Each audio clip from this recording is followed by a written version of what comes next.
In our entertainment segment, due to the global COVID-19 pandemic, most live concerts and tours are no longer possible for musical artists worldwide. Many of them still continue creating new music at home and in recording studios. Heather Maxwell, host of Music Time in Africa, brings us news of a new album release of exciting new traditional music from Rwanda. She joins the artist Munyakazi Deo virtually from Kigali to learn more about his album, his Inanga Afrofusion style, and what it means for Rwanda's traditional culture. Hello, everybody. Hi, Deo. How are you?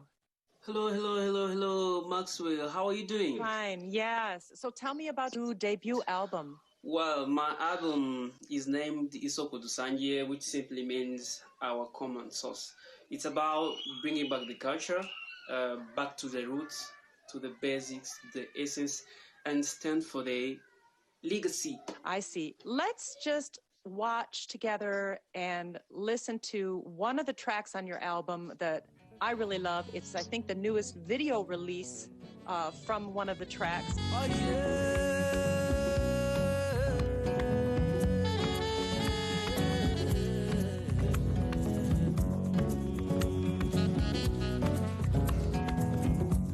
Mwiriwe umuganda wagenze gute mbese mwahumureye nge nari mu gatenga gutunganya umuhanda wakawe n'isu. Twitabire Umuganda is my fusion of Inanga with different musical instruments, which gives the diversity of the real African music. Umuganda is a monthly collective work where people gather and work together, and I believe it's a huge contribution to the nation.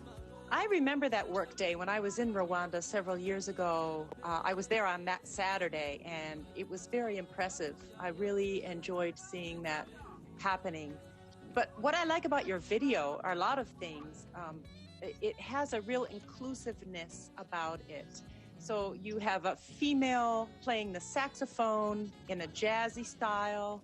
You have different kinds of instruments, traditional instruments like the calabash, the inanga, of course, which is yours, specialty. And there's the djembe. You even have some people with disabilities in the video. And then it's also funny because you have people hiding who are lazy, I guess, that don't want to work. Tell me, how does that happen actually during COVID right now? How are people managing with the workday? Is that still happening on Saturday? Are people wearing masks? Well, wearing mask is a must, of course. And unfortunately, nowadays we are not attending the Umuganda because of keeping social distance measures as the way of overcoming the coronavirus. I think when the corona is over, we gotta do it again. Your love and passion for this instrument, inanga, and cultural traditions in general is really strong. It shines through, and it always has. I've been following your work for several years now. What is the main source, do you think, behind this passion of yours? My inspiration is from my ancestors.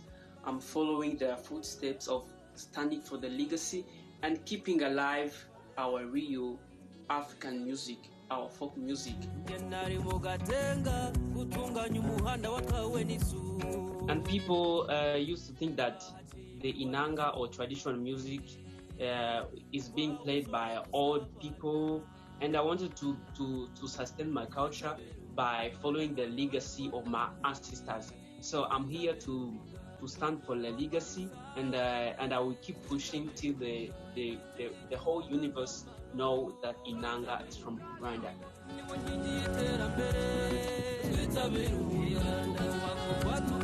Your album is now released, and we're still under pandemic restrictions, of course, so you can't perform live yet.